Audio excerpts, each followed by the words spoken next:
आज की कहानी है अफ्रीका में चल रहे रंगभेद से लड़ने वाले दो एक्टिविस्ट के बारे में। इनकी हरकतों से परेशान होकर गवर्नमेंट इन दोनों को साउथ अफ्रीका की सबसे खतरनाक जेल में बंद कर देती है, जहां से निकलने के बारे में कोई सोच भी नहीं सकता। लेकिन कहानी का मेन कैरेक्टर टिम अपने शातिर दिमाग का इस्तेमाल करके इस जेल से बाहर निकलने की कोशिश में लगा हुआ है। क्या टिम इस जेल से भागने में कामयाब होगा या फिर नहीं, चलिए जानते हैं। तो कहानी की शुरुआत में हम देखते हैं कि 1970 साउथ अफ्रीका के लोग रेसिज्म यानी कि ब्लैक और व्हाइट को खत्म करने के लिए अपने हक के लिए सड़कों पर आकर दंगे कर रहे हैं। ये लोग अपनी आज़ादी के लिए बहुत सालों से लड़ रहे थे और जब सरकार ने इनकी बातें मानने से इनकार कर दिया तो ये लोग सड़कों पर उतर आए। और इसी समय अफ्रीका में लोगों के हक के लिए आवाज़ उठाने वाली एक ऑर्गेनाइजेशन बनी थी जिसका नाम था ANC यानी कि अफ्रीकन नेशनल कांग्रेस। इस ऑर्गेनाइजेशन के साथ काम करने वाले दो एक्टिव जेंकिन और स्टीफन ली ने आंदोलन शुरू करने के लिए पैम्फलेट बांटना चालू कर दिया, लेकिन कोई भी इनकी बातों को सुनने के लिए तैयार नहीं था और इसीलिए इन्होंने लोगों तक अपने पैम्फलेट पहुंचाने के लिए एक अनोखे आइडिया का इस्तेमाल किया। ये शहर की अलग अलग जगहों पर पैम्फलेट को बैग में भर कर रख देते थे और इन पैम्फलेट के नीचे एक बॉम्ब मशीन को टाइमर सेट कर देते थे। बैग रखने के बाद स्टीफन टिम को यहाँ से निकलने के लिए कहता है, लेकिन टिम ये तमाशा देखना चाहता है, वो भी अपनी आंखों से, इसलिए वो वहीं रुकता है। अब बॉम्ब के फटने पर पैम्फलेट हवा में उड़ने लगते हैं और सभी लोग इन्हें पढ़ने लग जाते हैं। काम खत्म होने के बाद टिम और स्टीफन जाने वाले थे, लेकिन इससे पहले कि इन्हें अरेस्ट कर लिया जाता है क्योंकि इन्होंने जो पैम्फलेट बांटी थे उनमें सरकार के खिलाफ आंदोलन शुरू करने की बात लिखी हुई थी, जो कि गैर कानूनी है। गिरफ्तारी के बाद पता चलने पर टिम की गर्लफ्रेंड पुलिस स्टेशन में आती है और उसके जूते में छुपके से कुछ पैसे छुपा देती है ताकि वो उसके काम आ सके।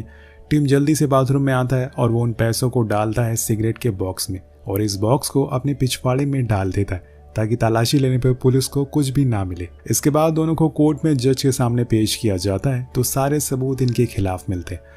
टिम पर यह आरोप लगा था कि उसने 216 बारूद बनाए थे, इसलिए उसे 12 साल की सजा सुनाई जाती है और स्टीफन ने हर कदम पर टिम का साथ दिया और इसीलिए उसे 8 साल की सजा होती है। जज की बातें सुनकर स्टीफन का दिमाग काम करना बंद कर देता है और जब उसे जेल में शिफ्ट करने का समय आता है तो इतना ज्यादा वो घबरा जाता है तो उसे एक खिड़की दिखाई देती है और वो भागने के लिए वो बिना सोचे समझे खिड़की से नीचे कूद जाता है। लेकिन जब वो नीचे जाता है तो पहले से उसे डराने के लिए ऊपर से एक ऑफिसर उस पर गोलियां चलाने लगता है और फिर दूसरा ऑफिसर उसकी जमकर पिटाई करता है। अब इसके बाद इन दोनों को प्रिटोरिया प्रिजन लाया जाता है, जहां प्रिजन का वार्डन, जिसे सब लोग कैप्टन करके बुलाते हैं, वो इन्हें प्रिजन के रूल बताता है और इन्हें देशद्रोही कहता है क्योंकि ये लोग व्हाइट होने के बावजूद काले लोगों के हक के लिए लड़ रहे थे। फिर कैप्टन इन्हें गार्ड के हवाले कर देता है जिसका नाम था माइनियर। जब माइनियर इन्हें सेल तक ले जाता है तो टिम रास्ते में आने वाले सभी दरवाजों को बड़े ध्यान से देख और वहां खड़े हुए गार्ड की गिनती भी कर लेता है। अब जब इन्हें सेल के अंदर डाला जाता है तो टिम देखता है कि सेल को ग्रिल के दरवाजे से बंद किया गया है और ग्रिल के बाहर मेटल का बहुत बड़ा दरवाजा लगा हुआ है।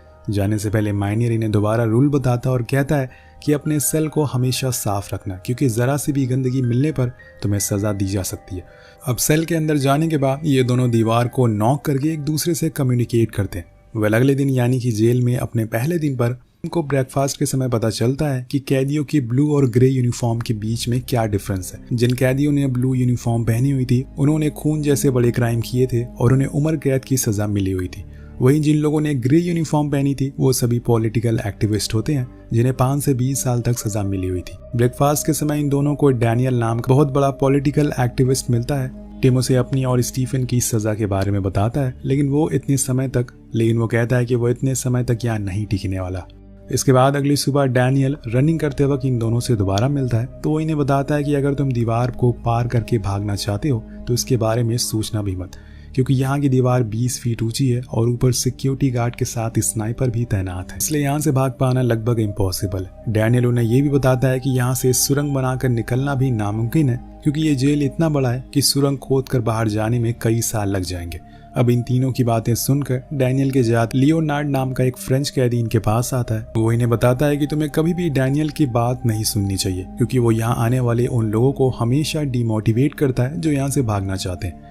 वो कहता है कि अगर तुम यहाँ से भागने का प्लान बना रहे हो तो मैं इस प्लान में तुम्हारा साथ दूंगा, इसके बदले में तुम्हें जो भी मदद चाहिए वो मैं दे सकता हूँ। इस तरह से ये तीनों एक टीम बन जाते हैं और तभी कैप्टन इन्हें बात करते हुआ देख लेता है और उसे इन पर शक होता है कि आने वाले समय पर कुछ जरूर गड़बड़ करने वाले। खैर सेल में जाने के बाद टिम सबसे पहले अपने पिछवाड़े से सिगरेट बॉक्स में रखे हुए पैकेट को निकालता है, क्योंकि डैनियल ने उसे बताया था कि ज्यादा दिनों तक बॉक्स पीछे रखने से इन्फेक्शन हो सकता है। अब टिम रात भर दरवाजे के लॉक को देखकर सोचता रहता है कि इसे कैसे खोला जाए। इसी तरह से 23 दिनों तक सोचने के बाद रात को उसके दिमाग में एक आइडिया आता है कि अगर वो जेल के सभी दरवाजों की डुप्लीकेट चाबी बना ले तो वो आसानी से यहाँ से भाग सकता। अगले दिन नहाते समय टिम अपने दोनों साथियों को बताता है कि वो लकड़ी की चाबी बनाकर दरवाजे को खोलेंगे, लेकिन लियोनार्ड उसकी बातों को सीरियस नहीं लेता, क्योंकि वो बताता है कि यहाँ बहुत सारे दरवाजे हैं और इनकी चाबियां बनाने में इतनी सारी लकड़ी का मिलना मुश्किल है। लेकिन स्टीफन बताता है कि हमें वर्कशॉप से लकड़ियों का जुगाड़ हो सकता है। अब जैसे जैसे दिन बीतने लगते हैं वैसे ही मौके मिलने पर टिम सिक्योरिटी गार्ड के पास चाबी देख कर हर रात उसकी ड्राइंग बना लेता है और इसी तरह से 74 दिन तक चाबियों को ऑब्जर्व करने के बाद फाइनली उसकी ड्राइंग बनकर तैयार हो जाती है। तो वो वर्कशॉप में छोटी छोटी लकड़ियों लेकर चाबी बनाने में लग जाता है। तभी बेल रिंग होने लगती है, जिसका मतलब था कि वर्कशॉप पर शिफ्ट बदलने वाली है।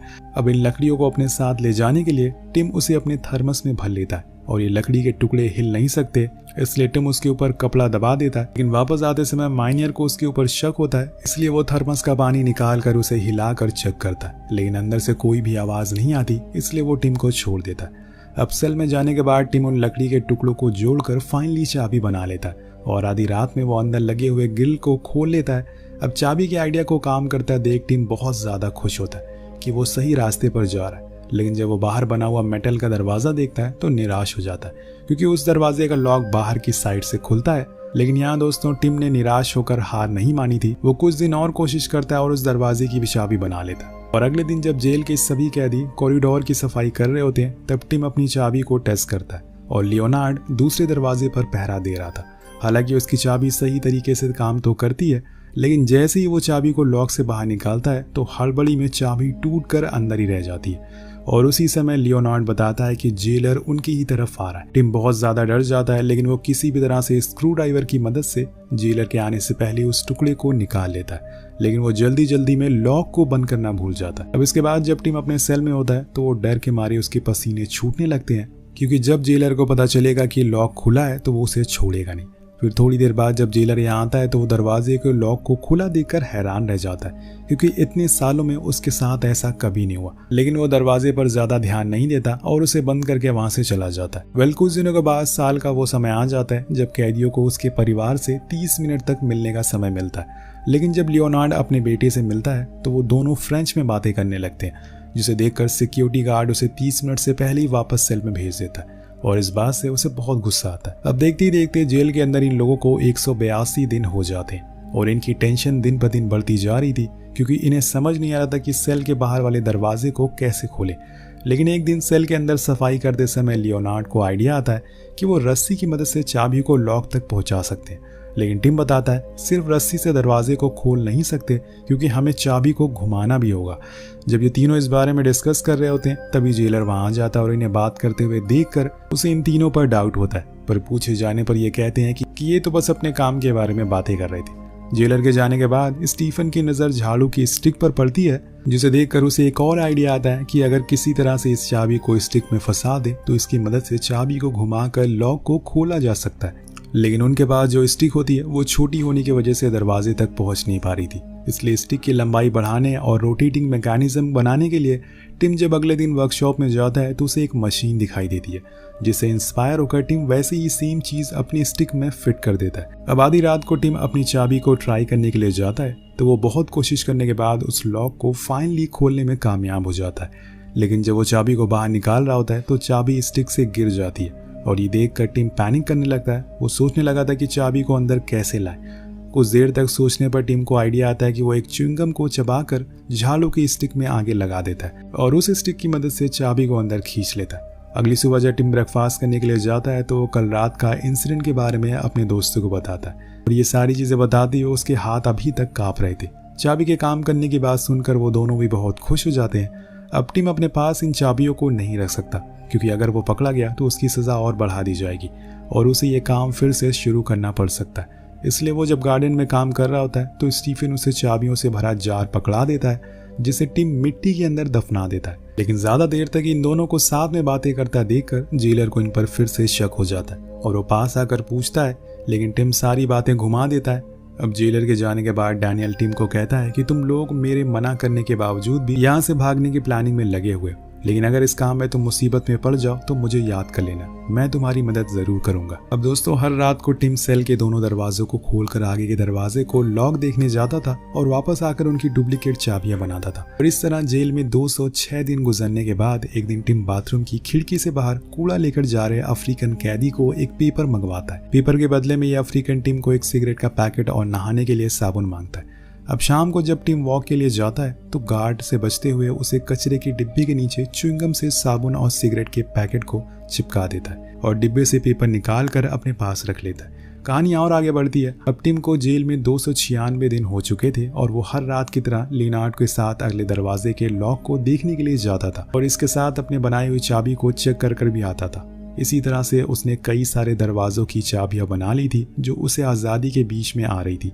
जब वो अपने फ्लोर के सभी दरवाजे खोलने के बाद ग्राउंड फ्लोर के दरवाजे को देखने के लिए नीचे जाता है तो उन्हें सामने से एक मोटे सिक्योरिटी गार्ड के आने की आवाज़ सुनाई देती है। इससे छिपने के लिए दोनों स्टेयर के पास बने हुए छोटे से स्टोर रूम में चले जाते हैं और इस स्टोर रूम के अंदर की तरफ कोई हैंडल नहीं होता, इसलिए लियोनार्ड एक बोल्ट की मदद से दरवाजे को पकड़े रखता है। अब इनकी जान अटकी हुई थी, अगर ये पकड़े गए तो इतनी दिनों की मेहनत सब कुछ बर्बाद हो जाएगी। लेकिन इनकी जान बच जाती है और सिक्योरिटी गार्ड के जाने के बाद टिम और लियोनार्ड सभी चाबियों को इकट्ठा करके वापस अपने सेल में आ जाते हैं। टिम सेल की चाबी के टुकड़े करके एक कप में डाल देता है। अब पूरी रात जागने के कारण ये दोनों अगले दिन ज्यादा देर तक सोते रहते हैं। जब माइनियर को इसका पता चलता है तो उसे इन पर शक होता है कि ये रात को कुछ प्लानिंग जरूर कर रहे हैं, इसलिए वो सभी कैदियों को सेल से बाहर निकाल उनके सेल की अच्छे से तलाशी करता है। टिम के सेल की तलाशी करते वक्त माइनियर के हाथ से वो कप गिर जाता है जिसमें चाबी के टुकड़े रखे हुए थे। जब माइनियर उससे लकड़ी के बारे में पूछता है तो टिम बड़ी ही होशियारी से कहता है कि यह टुकड़ा फोटो स्टैंड में काम आता है।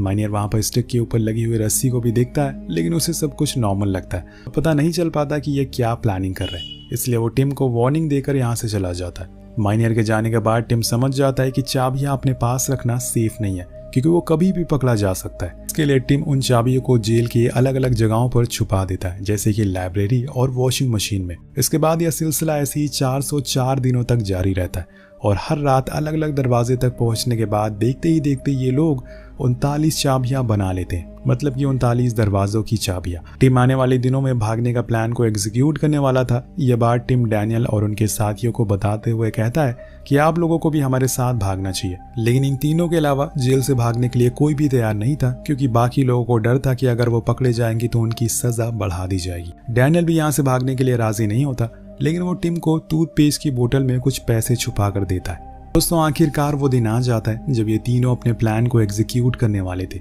भागने से पहले दिन टिम दरवाजे के नीचे से स्टीफन को एक पेपर देता है जिसमें जेल का नक्शा बना हुआ था। दरअसल यह वही पेपर है जो टिम ने उस अफ्रीकन आदमी से सिगरेट और साबुन के बदले में लिया था। नक्शे को अच्छी तरह से समझने के बाद ये तीनों मौका देखकर अपने सेल से बाहर आते हैं। टिम आखिरी बार डैनियल को साथ चलने के लिए कहता है, लेकिन वो मना कर देता है। इसके बाद तीनों एक एक दरवाजे को पार करते हुए आगे बढ़ते हैं, लेकिन इसी बीच एक मोमेंट ऐसा आता है जब सिक्योरिटी गार्ड इन्हें ऑलमोस्ट पकड़ने ही वाला था। लेकिन तभी डैनियल अपने सेल के बल्ब को फ्यूज करके पूरे फ्लोर में शॉर्ट सर्किट कर देता है, जिससे कि सभी कैदी शोर मचाने लगते हैं और सिक्योरिटी गार्ड को बुलाने लगते हैं। डैनियल ने ऐसा इसलिए किया क्योंकि जब एक सिक्योरिटी गार्ड बिजली को सही करेगा तब इन तीनों को भागने का मौका मिल सकेगा। सभी दरवाजे को खोलने के बाद अब इनके सामने जेल का आखिरी दरवाजा आता है, जिसके लॉक को वो अपने पास मौजूद चाबियों से खोलने की कोशिश करते हैं, लेकिन एक भी चाबी लॉक को खोल नहीं पा रही थी। वो तीनों उस लॉक से बाहर का दरवाज़ा देखते हैं जो कि खुला हुआ था और बस वो आज़ादी से एक कदम दूर थे। अब दरवाज़ा ना खुलने की वजह से टिम वापस सेल में जाने के लिए कहता है क्योंकि दरवाज़ा नहीं खुल रहा था, क्योंकि बहुत कोशिश के बाद भी दरवाज़ा खुल नहीं रहा था। लेकिन लियोनार्ड इतनी महीनों की मेहनत बर्बाद नहीं करना चाहता और इसलिए वो गुस्से में स्क्रू ड्राइवर से लॉक को तोड़कर दरवाजे को खोल देता है। यहाँ तीनों अपने अपने कपड़े पहनकर छिपते छिपाते बाहर निकलते हैं, लेकिन अभी भी स्नाइपर ऊपर घूम रहा था और टिम उसे शीशे की मदद से देखता है और उसे ही चकमा देकर ये फाइनली जेल से बाहर आ जाते हैं, जहाँ सड़कों पर बहुत सारे लोग घूम रहे थे, जिसकी वजह से इन्हें पहचान पाना मुश्किल था। कुछ दूर आने के बाद ये तीनों डैनियल के दिए हुए पैसों से टैक्सी लेकर इस शहर से बाहर निकल जाते हैं। और इधर जेल में जब माइनियर रूटीन वॉक के लिए आता है तो वो देखता है कि 3 कैदी अपने सेल से फरार हो गए। ये देखकर उसके पैरों के नीचे से जमीन खिसक जाती है और जेल के सभी कैदी उसे ऊपर जोर जोर से हंसने लगते हैं, खासकर डैनियल, क्योंकि वो तीनों अफ्रीका की उस जेल से भागे थे जहां से निकल पाना नामुमकिन था। वही हमें बताया जाता है कि तीनों साउथ अफ्रीका से लंदन चले जाते हैं और वहां जाकर दोबारा ANC को ज्वाइन कर लेते हैं। कुछ सालों तक लड़ने के बाद 1992 में अफ्रीका में काले और गोरों लोगों के बीच में अंतर को खत्म कर दिया जाता है। और हमें ये भी बताया जाता है कि 22 साल बाद डैनियल भी अपनी सजा काटने के बाद जेल से बाहर आ जाता है और अपने परिवार से मिलता है। और इसी के साथ ये रियल इंसिडेंट पर बनी कहानी खत्म हो जाती है। वेल, आपको कहानी कैसी लगी? क्या इसी तरह की और कहानी भी देखना चाहते हैं तो नीचे कमेंट करके जरूर बताएगा। मिलते हैं अगली वीडियो में। Peace out.